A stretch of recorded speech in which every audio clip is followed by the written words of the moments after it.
Please, Jonathan, come in. Fascinating, is it not? In the last decade, so many mysteries have been brought to light with our microscopes. The human body, biology's penultimate frontier. The more we explore its boundaries, the less we're able to trace a clear line between life and death. You, my friend, have a foot in both countries. The view must be vertiginous. It's at least as vertiginous as chatting about vampires with you, I would say. This must be all so new to you. This area of town, the hospital, a brand new life. How stimulating it must be. I wish I could share your enthusiasm, Dr. Swansea, but my condition defies scientific categorization. Undead? Unalive? Immortality defies logic.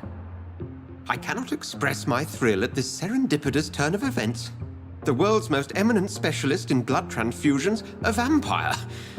One might say a gift from heaven. There is an absurd poetry to my situation. Physician, heal thyself. Forgive me. I've been an admirer of your work for a long time, and now you are so much more than a brilliant physician. And please, call me Edgar. There is no need to apologize, Edgar.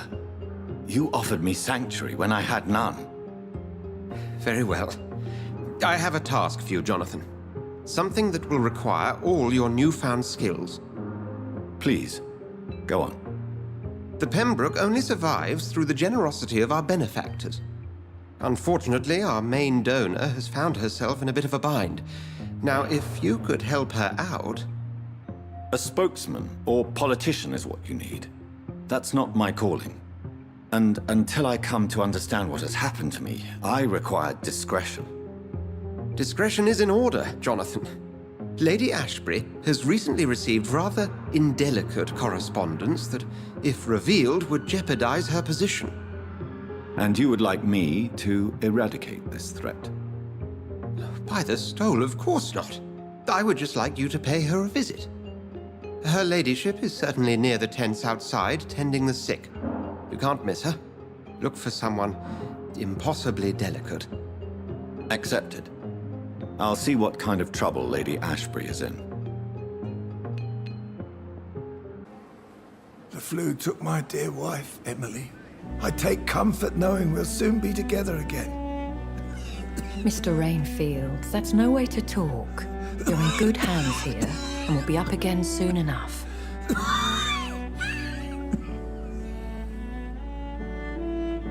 Now do me a kindness and get some sleep. I'll be back round later. Your words are kind, the blessings of an angel. You're the sweet, sweet Lady of Mercy.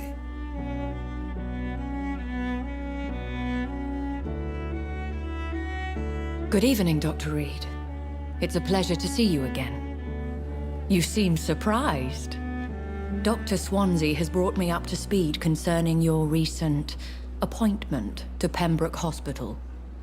You're a the lady who saved me that night, before vanishing into thin air. I remember you from the pub with Dr. Swansea. Indeed. Allow me to introduce myself formally this time. My name is Lady Ashbury.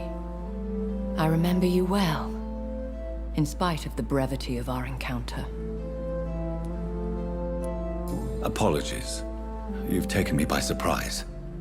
I'm very happy to see you. The pleasure is mine, Doctor. I hope you're more disposed to answer my questions now.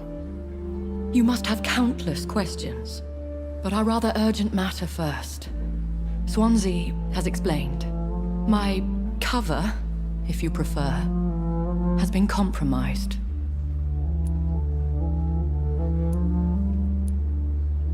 Dr. Swansea has commissioned me to be your agent in this matter. You could start by explaining what's amiss. These past insufferable weeks, I've been the victim of extortion. I've made a first payment, but the blackmailer grows greedy. I must refuse his most recent demands. Please continue. Every detail is essential. I'm your man. My embarrassment in this matter is eclipsed only by my shame at having put the hospital at risk. The threat from our anonymous scoundrel is clear. A list of dates. My visits coinciding with the dates of suspicious patient deaths due to massive blood loss. Is it true? No.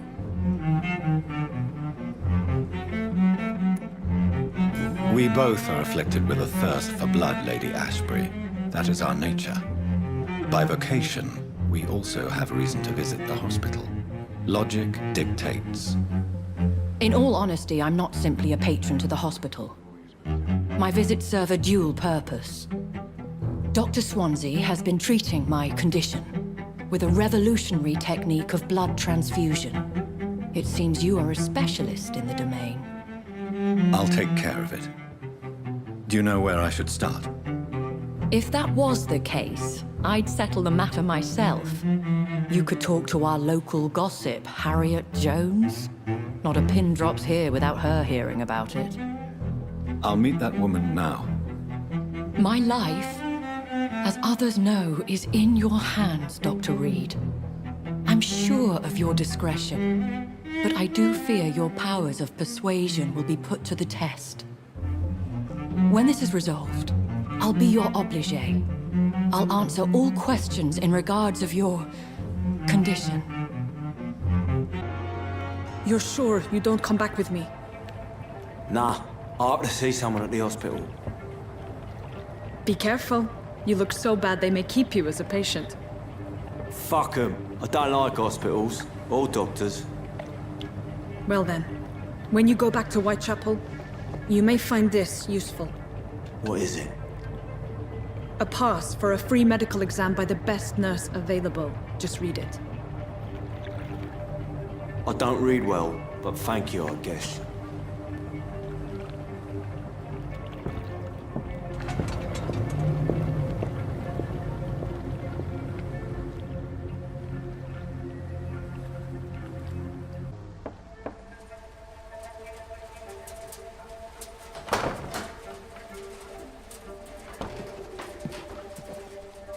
A strange man was at the door with a pass for our medical facility. I refused him entry. Darius, how could you know he didn't need our help? His clothes were too finely tailored to be for Whitechapel. Perhaps just a friend of that stray poet who is always about. Richard Nethercott? No, not of the same cloth, this man. I suspect some machination from that journalist. Clayton Darby. Is he still asking questions? Yes. I saw him drifting around St. Mary's Church. I swear he is tracking me just downwind. Mr. Petrescu, just 1 minute, please. You again? Go away. Sir, wait. Stop this nonsense. I know Nurse Crane is here. Shall we speak man to man, you and I? All right. Speak up. Don't you see we're on the same side? I'm nothing like you. Yes, you are. You too, I have to admit your words have convicted. What do we have here, nurse? Patient Raz Van Vasily. High fever running on 3 days. Complaints of dizziness, muscle aches, and head pain. Diagnosed with influenza. Treatment? Aspirin and salicin for the fever and discomfort. Liquids for dehydration, but he's having trouble keeping even water down. Thank you, nurse. Anything else I should know? He did lose consciousness this morning, but he's never had convulsions like these. He's not convulsing, he's choking. He's not getting any air. Scalpel! Hand me that scalpel! What can I do, Doctor?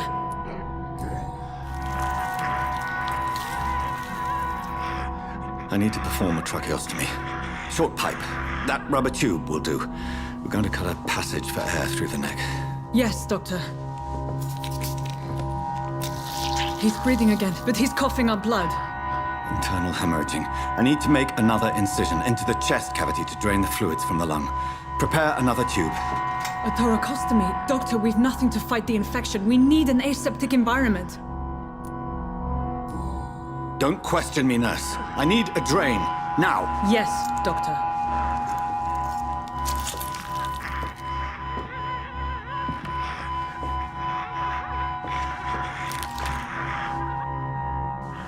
He's still bleeding, Doctor.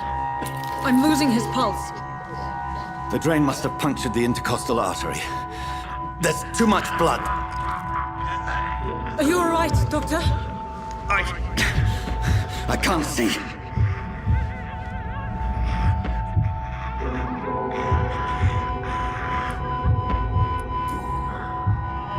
I must first suture the artery.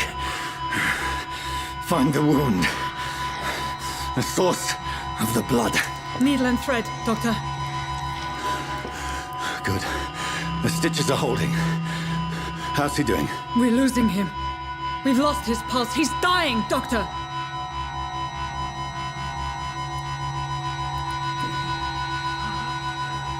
A dose of epinephrine, now. Yes, Doctor.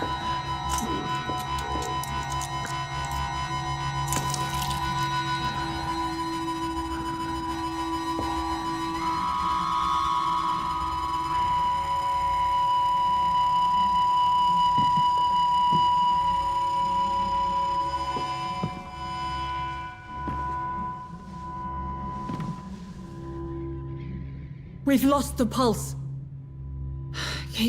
He's gone, Doctor. Nurse, we did everything we could. Yes, I know.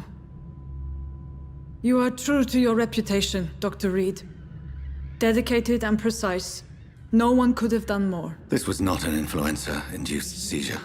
I've never seen symptoms like these on the continent. Neither have I. But the previous symptoms leading up to this attack were the same, indistinguishable from the epidemic.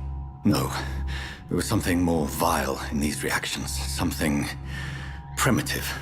There have been numerous reports of mental breakdowns caused by the fever that accompanies the flu itself, Doctor.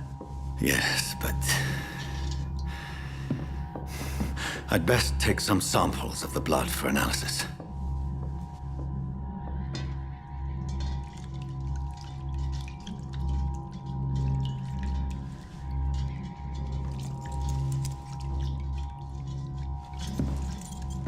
I suspect it was more than intuition alone that led you to us.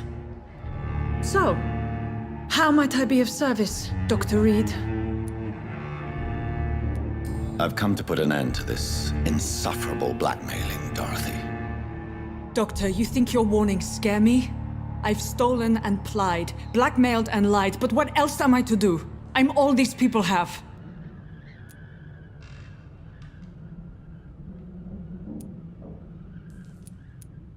But why Lady Ashbury? Why her, of all people? She's pristine and proper, all right. But that she-wolf in sheep's clothing murders the poor for sport. I have her where she belongs, and I'll milk her for all she's got. You've convinced me of the sincerity of your actions and their noble justifications. But all the same, blackmail is a crime, and it will stop, Nurse Crane. So, are you going to turn me over to the authorities?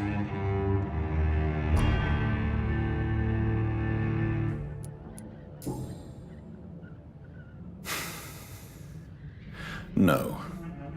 Your place is here. Jailing you would be an even greater crime. So, here is my proposition. I'll look the other way on your little enterprise. In exchange, you will resign from the Pembroke Hospital and provide me with medical supplies when the need arises. Dr. Reed! That sounds like a business proposition. My accomplice, then? No, just a privileged client. My research may require the occasional rare piece of equipment or ingredient. I'll pay good coin in exchange, fair and honest, to help finance your noble endeavors.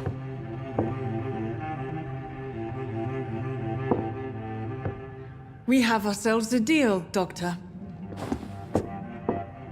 Good customers are always welcome. Yes, Nurse Crane. We have a deal.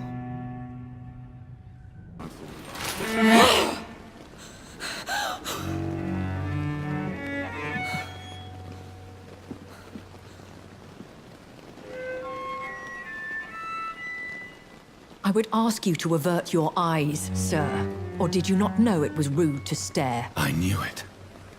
Speak up, Dr. Reed. I like a man who speaks his mind. You killed him. He trusted you. And you killed him. Spare me your sarcasm, Jonathan. You are but newly born in this world. We are vampires. We live by... The situation is somewhat awkward nonetheless. I have not been observed sustaining myself for many decades. I have to say I'm a trifle embarrassed. Anyway, I have concluded my inquiries concerning your blackmailer. I see. Please excuse my agitated state. Under normal circumstances, I wouldn't let anyone see me in this condition. I must confess I have not put an end to the blackmail, my lady.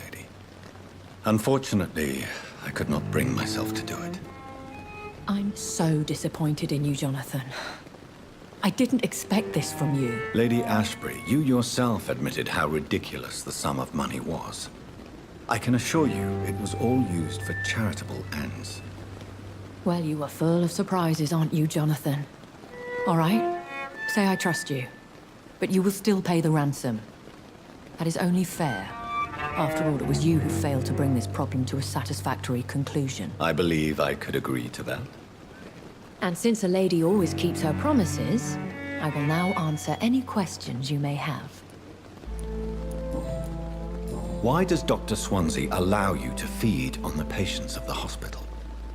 Dr. Swansea is a good and compassionate man. He is trying to find a solution for our... hunger. Until that happens, he is clever enough to understand that I only feed upon the dying. What do you know about this Brotherhood of St. Paul's Stole? The Brotherhood is well known amongst London Vampire Society. As long as our kind is discreet, and as long as they do not interfere, we have come to a mutual understanding. And no one suspected you of the murders?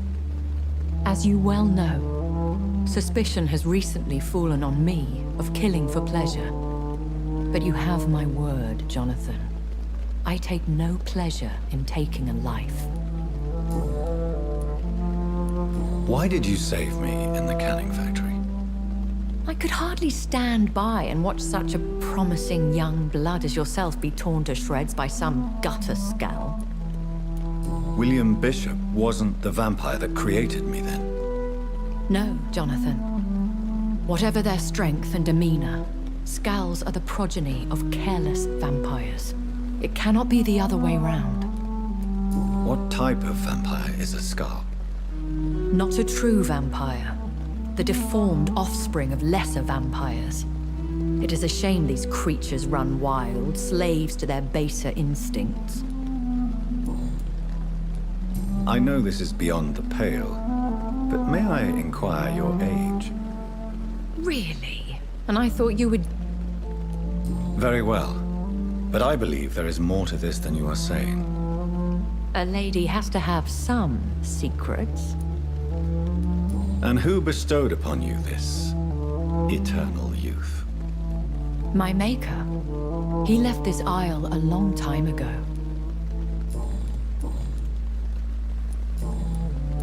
I've been away from London and England for 3 years.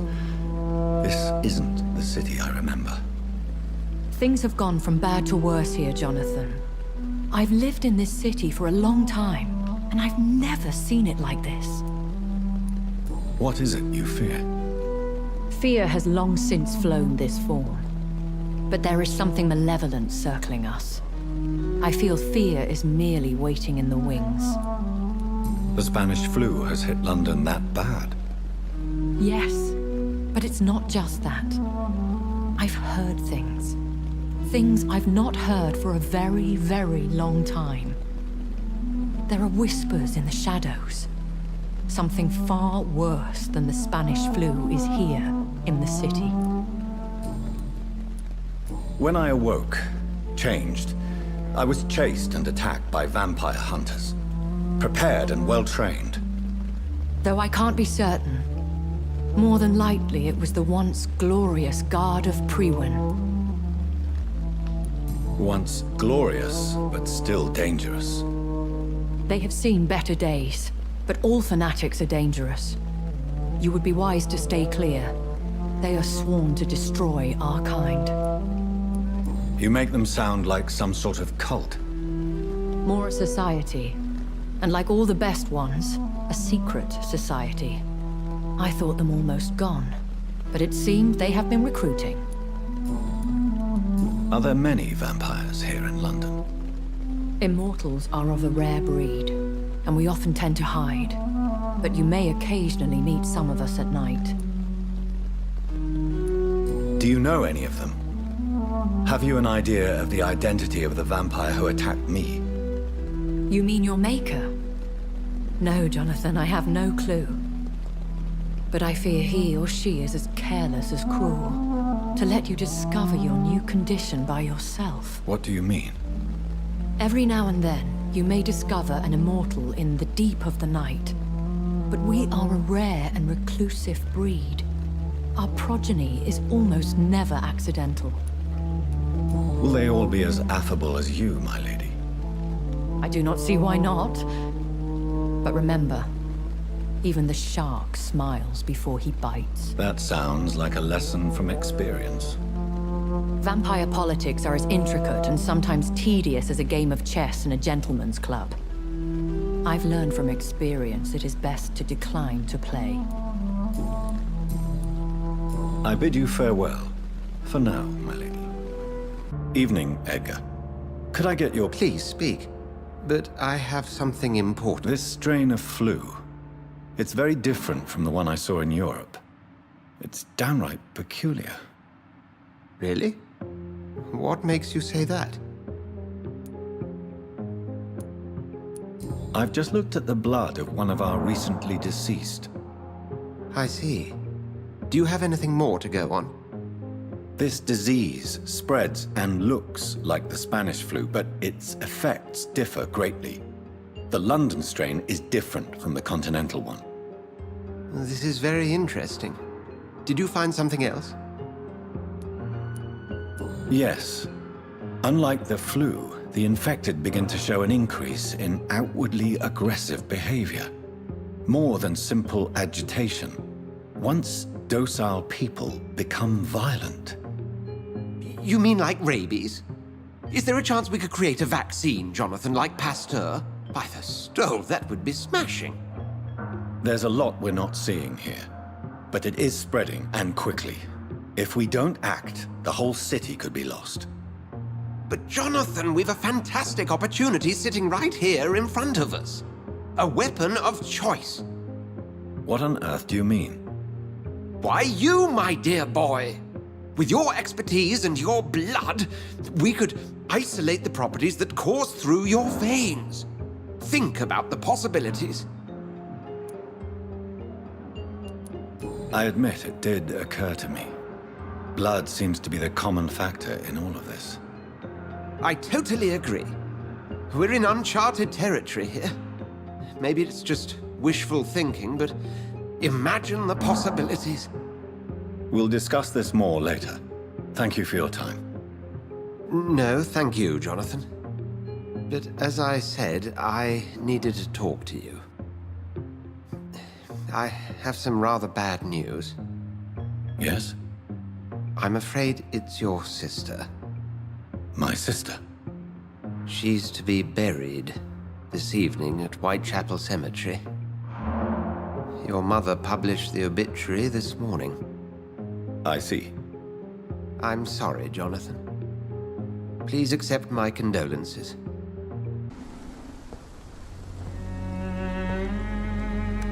I am the resurrection and the life.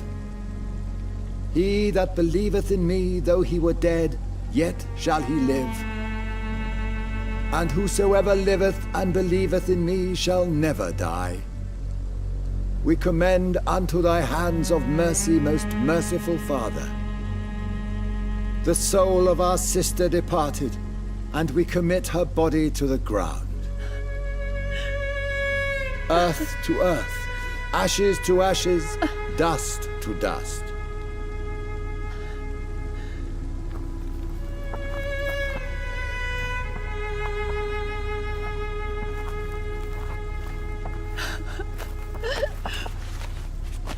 Why kill my Mary and stick her here in this cold, god-awful place?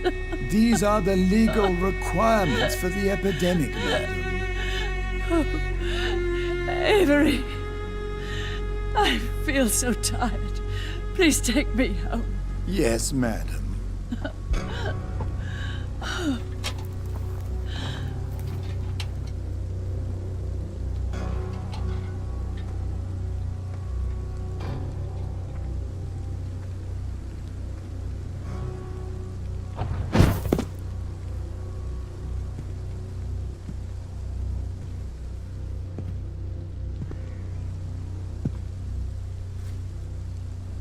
Oh, Mary. What have I done?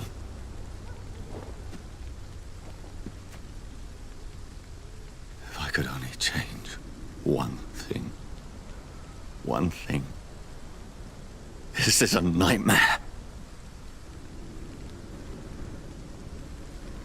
Jonathan, there is nothing you can do but accept it.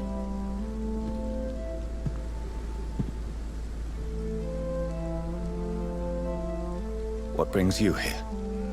I thought you could use the company. I am so sorry for your loss, Jonathan. I wish the tears would come. But I'm empty. And I feel a hypocrite. Let your pain run free, Jonathan. Don't smother it.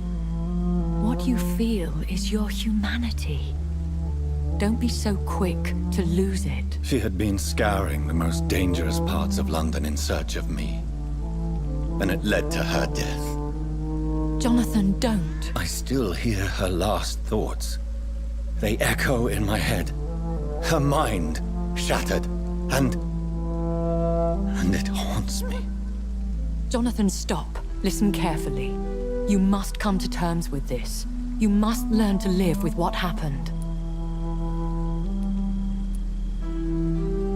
How is it possible?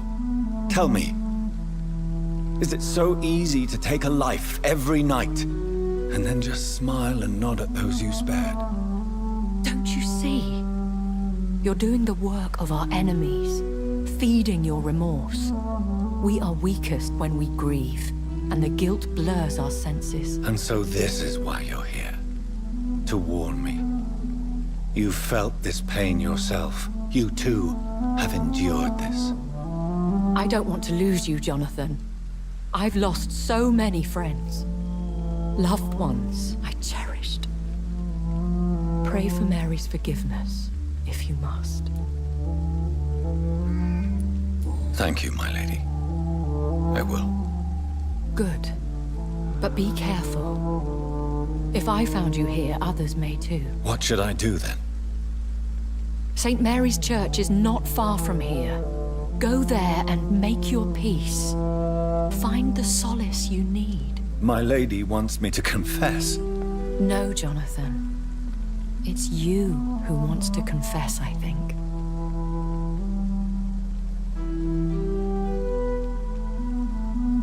And off to church he goes, a newborn seeking divine consent to lick the blood from the soft and pointy crown. Who are you? Make yourself known. Newborn, you reek of guilt and pointless compassion. Shed your skin, forget your old weaker self. What do you want from me?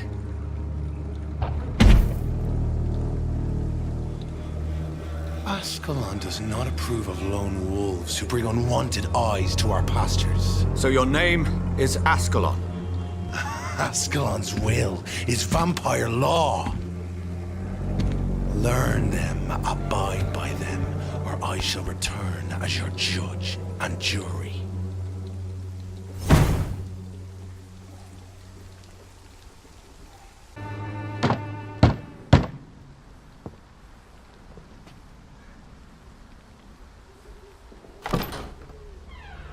Yes? What is it that you want?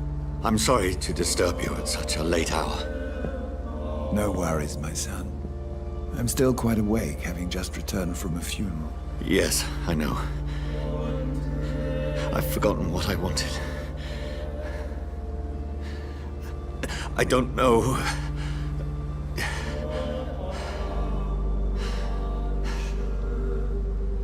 May I help you, child? You seem somewhat perturbed. I haven't the strength to cross the threshold. I wish to pray, to cleanse my soul. The church is shut by order of the bishop.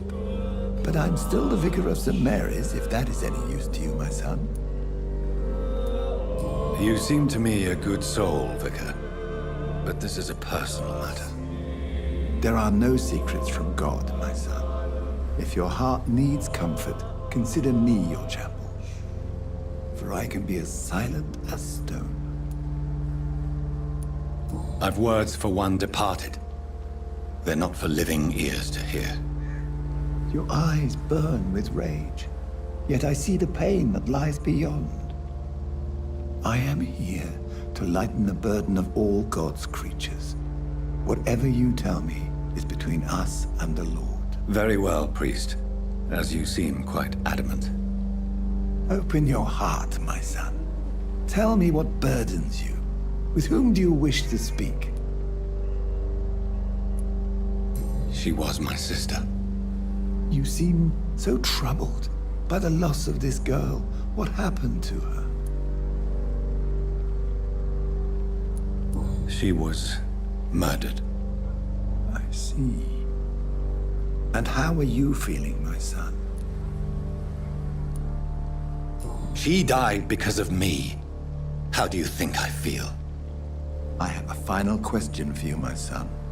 This is of the utmost importance. Ask your question, Vicar. What words would you like to say to your poor sister? I swear it wasn't me. You know me. I loved you. I could never hurt you. Please, forgive me.